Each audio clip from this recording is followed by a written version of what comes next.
हर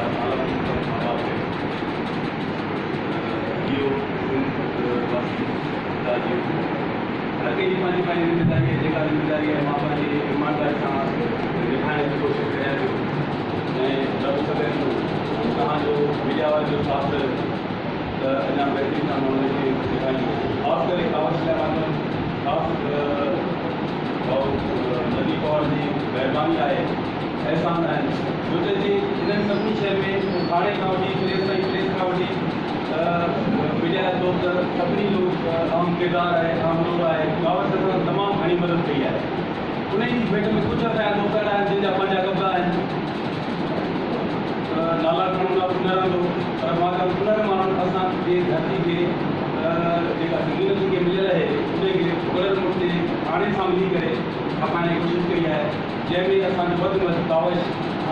साथ हूंदो आहे ऐं कावश यूनिवर्सिटी तरफ़ां मां कावश वारनि खे घुराईंदो आहियां त उन्हनि असांजी मदद कई आहे रही ॻाल्हि कावश जी त कावश उहा नर्सरी आहे जंहिं आवाज़ हेठां खां वठी इवारनि ताईं ग़रीब न पढ़ियल माण्हुनि जो पहुचायो आहे ऐं मां सम्झां थो इहे अञा कावश जेका महिनत आहे इहा अञा वधीक जेके बि ग़रीब माण्हू आहिनि या मज़लूम माण्हू आहिनि उन्हनि खे हिन ते पहुचाईंदी वधि में रिवान ते पहुचाईंदी ऐं असांजी ख़ासि करे असां जहिड़ा बेपास माण्हू जेके आहिनि ख़ासि करे ऑफिसर सभिनी खां वधीक कमज़ोर माण्हू आहे हिन मुआशरे में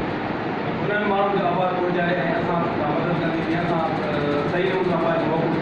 सही ईमान ते पहुचाए सघूं कावश जे तौर सां पहुचंदो ऐं पहुचाए रही आहे हिनखे महिरबानी थींदी कावश ऐं महिरबानी तव्हांजी